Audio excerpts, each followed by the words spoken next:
DFTV.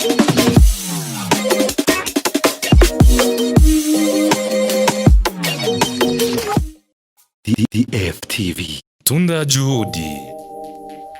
Ndabaramukije nshuti bakunze ibiganiro kuri DFTV mukaba kumwe na Dinye Delicia Double D.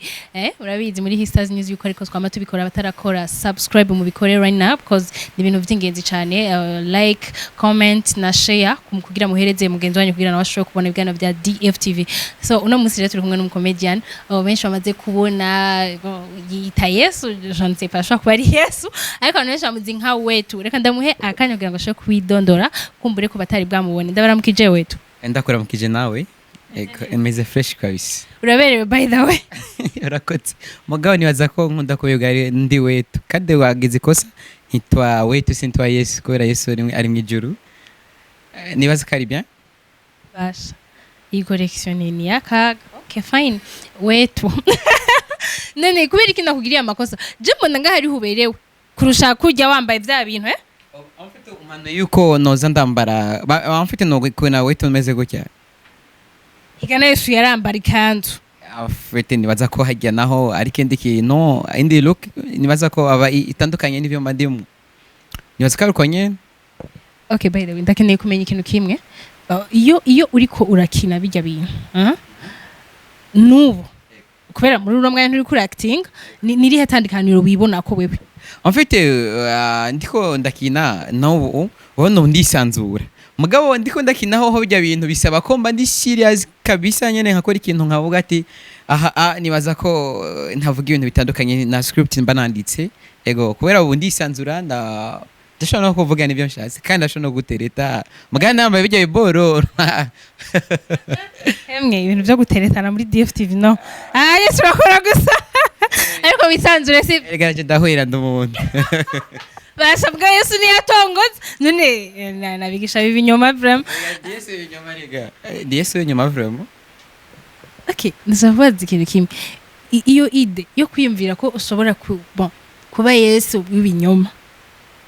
vyaje gute zagenze gute amfite ide yaje mu mwaka wa 2015 mugabo mvuze byinshi no sanga navuze birebire ariko gusa narageze kwipima amfite twaye kumwe n'abajama batatu twakorana muri comedy show cyo twaye kumwe na no mu manager wanje twa Tate Lamek ya mwene wana Kent P juste ndagerageza sinzi ko ndavyumvira vuga ati burya abakristo n'abanyavyaha burya naho badahore ku kintu kimwe mugabo baraza umugabo witwa Yesu. Juste ninakora ikintu kimeze nk'icya Yesu abakristo harabazontoka abakizwa abapagani nabo babikunde nukuvuga bose nzoba ndabafise kugira ngo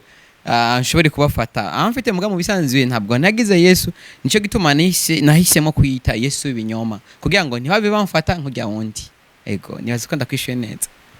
ubundi bakwitande atari Yesu w'ibinyoma canke Wetu amfite nitwa Dukundane Jean Confida Charité d'amour ariko izina ye nk'ubugari ugombye nyita Wetu Charité de comédien ayo niyo mazina y'ukuri ari no kuri diplome yanje canke urupapuro rw'amavuka Dukundane Jean Confida Charité d'amour.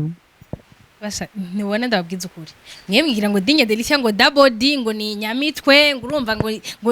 ndababwije ukuri amazina nkaba no yasubiramo numvise Dukundane gusa ibindi sinzi nivyo urafise gitwa barafasha ariko by the way ndashaka kubaza ikintu kimwe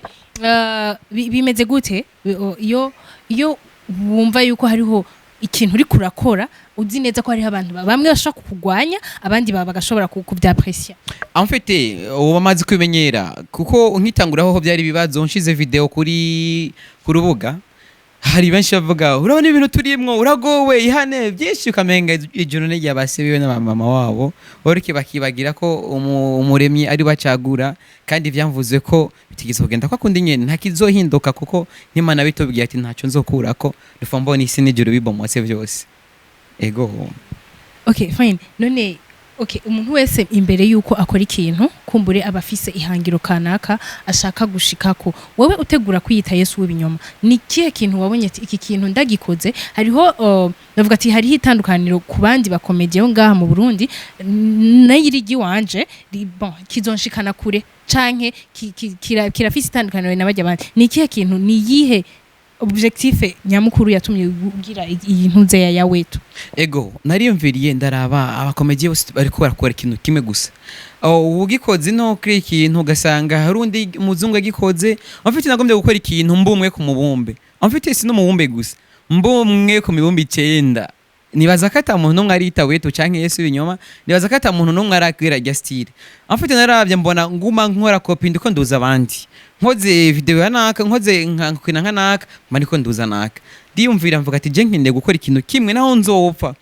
bazovuga ati natwe none dugikoze hariho muri dero muri legend kabisa yagitanguye niyo mpamvu nashatse gukora iki wanje nisangije ama video asanzwe nayo maze kuyakora nakoze ama video menshi muri Umoja Comedy menshi cyane abaho ariko ndabona umenga ntabashikanye nk'ibyo amfite ubundi ko ndakora ndabona kunguko gatandukanye n'ibyo nahora nkora ego ubundi witeguriye gute guhangana n'abandi ba comedian bo mugaha mu Burundi kubera hariho nk'amahigano usanga yatunganijwe cyangwa ugasanga hariho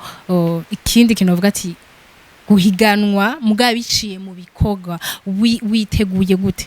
je nibaza ntosha muri higanwa bagize ikosa kubera wetu ntahanganwa n'abandi mfite wetu bamushizemwe baba bavyongeye abandi kuko wetu nawaguma ari wa mbere wetu vraiment nibaza ko uno wogerageza kubipima gusa baze banagerageza uzoraba nibaza ko iyi interview nkoze uzocumba ati ndavyibuka neza wagize ukuntu none ko wayo wanyuma kuko nibaza ko nditeguye cyane nditeguye kuko hari kindi kintu ndiko ndakora inyuma y'ico ko cyo rero ni indi creation nakoze bivanye na producteur two turakorana ni creation novuga ifisi nguvu kandi iri qualité novuga nayihawe ni ide nayihawe n'umunyamerika muri Mexique ego arambye ati yamara ibintu nawe turabikwirikirana usibye gusa ibintu vya corona ubundi ho twagomba ko dukwana projet runaka ariko mugabo kubera ko igihugu kitatwemera ko dusohoka canke bivanye n'amategeko y'isi yose ntabwo vyakunze ariko mugabo nico kintu nzogira ese ndabereke gusa incuri imwe gusa murabo kuntu bizobimeze ubundi ho ndi tayari vraiment guhangana nabo gusa mugabo naho tudahangana gusa urazi ko dusangwe turi abagenzi abakomedi twamatufatanya mu nda ariko gusa birashobora gushika asamaguye kabisa ego nashaka kubaza ubundi uretse abo bandi ba producteur mukorana nabahe bandi bagufasha mu mugongo? Nukuri nakobeshe Delicia jewe ndi papa nije ni mama nije ni papa eka ndavuga ko nyene kubera intuze uburyo bwose nje ndabwimenya nta muntu nomwe nta sponsor fils ni nice cool man fresh kabisa performing ni nziza iyo zone zo sponsor ndiko ndaronka mu Burundi vraiment man big up abandi bamwe batoye ukaza humva Yesu zoguhana izo nizo sponsor fils ariko jewe nararonde uzoba afise umutima wo kumfasha kumbure dufise ingabire nyinshi hari abantu beregwa baronora amafaranga bajana mu bari mu bamara mu baki ariko naho uba ufise igihombo kanterera ati wetu raba vraiment iyi video isukure mbona umenga ntagenze neza canke wetu uri ku kazi rabo tori igihombi ugende gufungura aba muri kumwe kuri ntuze muri shooting bafungure ivyo birahagije canke wetu mfise kamera zibiri ndagutereye mu canke kamashine ivyo nabishima kuko twebwe muri groupe twahise wetu company kobera dufise ama departement menshi dufise abana benshi bafise talent nyinshi twishira hamwe uretse ko jeje nagije kugaragara ku izina rya wetu hari benshi turafise studio record recording umuziki turafise abakozi bakora ama clip video turafise en fait abadansi turafise abantu benshi turi muri company imwe ariko gusa nta sponsor nimwe hari uretse gusa kari jewe ala tete chef wavyo ari ngira gutya nanje urumva nta nakazi mfise urumva uwo office nakazi ukanterera canke ugakama nkaza ndagufata ni uri CEO wa Weight Company? Ego ni jewe kabisa bashange turi muri DFTV wabishobora nk'ibindi ko ndakubaza wimbaza bazibaza kimwe ego mbega eka ndakwita umutumire mbega umunsi kumenga hari cyo ngumana kwibarize kubera iki wahisemo kwita Delicia kimbaze neza ncenda kwishura Mauja murakomeye mwita gute? Dinye Delicia ego nagoma nkubaza ikibazo kimwe baza hari gituma ukunda kuvuga utunga cyane okay oba hari gituma basi mfite utwengo binezererewe ego okay aho bari giki namana kanyamuneza yego ntarandiriye nibaza ko hariho interview mperuka kubona hari umusani hashase kuvuga izina wigeze kubaza uri kuravuga ngo none mwitwa bande mumeze gutyo menga ntimubinezererewe singombye kumuvugiza ngo sinteranye ariko uyu munsi nabonye umengo uranezerewe cyane sinzi ko ari kubera ari wetu Please, wetu urikunda wewe. Basha wetarikunda n'ukuri. Urumva abandi mba ndabashavuriye mbwe wowe ndamunezerero. Guys, ntabanteranye ko abantu mwese murabizi ko Double D arabakunda ari ngaho kugira ngo yorohereze buri munyagihugu wese afise tana cyangwa afise ico ashobora gukora kugira ngo Burundi bugere kure na cyane cyane mu ngabirano dusanzwe dufise sivyo. Ndagomba ko baza kuri kano kabandi. Ambabariye nagushavuje. Oya none kimwe. Ndashaka kubaza ikintu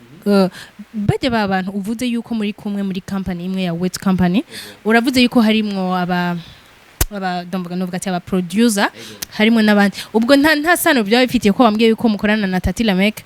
nta sano mwe mufitanye na Empire Avenue ko musanzwe mukoresha n'umwe mu bakoresha bayo. Oya gusa Tati Lamek twakorana kera mu mwaka kuva 2015 gushika mu 2017 ko ego amaze kwinja muri Empire Avenue byaje kuba abagenzi gusa bari muri bo tukaba abagenzi bisanzwe nyene abarimvye benshi presque nka bose ni abagenzi ndabakunda cyane mu bisanzwe bamwe muri bo barampanura ntibagiye umuvyeyi wanje Miserika wewe amba hafi arambye ati iki ni ciza canke si ciza no mubone ko gigiye no mwana mwiza sha ego arahanurana neza uretse gusa ko Tati yaje gufata ubwo bundi buzima nanje mfata ubundi gusa nanye tubana hafi ubu naje gukora izindi video ni papa ni mama ariko ndakeneye kumenya hari akantu uvuze numvise umengo karankoze ko kweri kuvuze Miss Erika umuvyeyi wawe kubera iki mfite mvuze umuvyeyi wanje kubera ko ndamukunda cyane kuko no muntu yugurukira bose no muntu novuga ariko umwituye agufasha bivanye nibi amfite nagiye kuduza izina benshi bagiye baramanura urabona ko ubu izina ryaduze cyane kubivanye n'impanuro z'abantu bakuze badukuriye nico gituma rero nawe nyene sinohengishanya kumuvuga neza kuko ari cool vraiment ariko ndashaka ugire ikintu kimwe novuga ati ni nk'impanuro woha abandi urundi gwaruka kumbure baratinya kwitura abandi ba jeune nkabo kumbure go bavuga ati none ujyayo mfasha iki ujyayo nyungura iki ni kiye kintu novuga ati kiri très important wungukiye kuri Miss Erika cyo tuma kiba impanuro ku rundi gwaruka badashobora kwitura aba jeune nkabo ego novuga ko rimwe na rimwe nkimubona nagize ubwoba bwo kumuramutsa bivanye no style bwiwe urabana na utera duzina umuntu ari hejuru yawe uravuga ati manager umuntu umushika kugute mugabo byarashitse ndatimba nagena impanuro abandi bose ntumugire ngo ujye ni runaka ujye ni Diamond we afise umutima nk'ofisi afise inyama nk'iyafi agera urondera akanimero kiwe basi uye yaranje basi ucishemwe basi ko imwe basi canke uragerageze ntugire ubwoba juste abajane twishwe n'ubwoba shika muri ivyo bigubona ko bigoye dodore hari abazokwishura n'abatazokwishura mugabo ntugende uri araza ngo je mfise ubupfu buno barazokumva batwenge n'abazokumva bakuvure nibaza rero aho gwaruka ntimurire amaboko ntimugire ubwoba baye nyene mugira ko ubwoba ahubwo nibo bakeneye namwe biko muze aba supporting uretse ko na jewe ushobora kumbaza ati nanewe kutaragenda gusupporting ivyo mana yateguye ngiye ntibiranshikira ko mburi urumva ko nabanyemera akazi abandi bakora dukurikirana kumva haranerefonye kuri ziya video zacu dukora harimo address canke ku rubuga gose Wet Company rafyonda hariho hose ubonye urasangaho address gushikana aho tuba turi nibaza ko rero no oronka ka job kabisa naje ndarembye kabisa mu miss guys abari ko barakurikirana DFTV muri no mwanya ndibaza mwumvise ico Wet yashoboye gushikiriza ku bantu bafise nk'ubufasha bashobora gufasha Wet nibabikore kubera n'umuntu avuga ati afise impano kandi urumva yuko atashimye kuyigumizamwo yashatse gufasha n'urundi gwaruka rero reka ndamushimire kuko yaduhaye ikiganiro ciza naryohewe yasavye n'akazi DJ Fanny CEO wa DFTV ndibaza uzomuhakanya sinzi ko zova turonka ikiganiro c'abakomedie ntavyo nzi ariko I wish Imana ize kugirira neza ko ndabona uko ubikora neza ndagushimiye cyane Wet urakoze nyakubahwa Imana iguhezagire kongere promotion iguhe byinshi Amina basezereye abakunzi ba DFTV ego DFTV turabakunda cyane kandi navuga utara wahombye kufyonda subscribe mbe nkaho ngo subscribe hariya hepfo n'agakengeri n'akajeme na like na partage kandi nabonye mufise mu cameraman mwiza vraiment afise fresher gusa ndagutera inkuru uze wirinda abantu bazuza baraza babakobwa bagira interview kuko agumagira gutya bizogorana kuko ndabona bangana kibogari sana kweli. By the way namwibagiye my best friend Logic Jamal size 96 ni wari behind the camera abandanya akora ibikore nkagira ngo n'amasama n'amagumaza atesa nyene nkuko mubibona kuri micro mwari kumwe na Dinye Delicia muri His Stars News nico kiganiro. Till next time guys, ciao.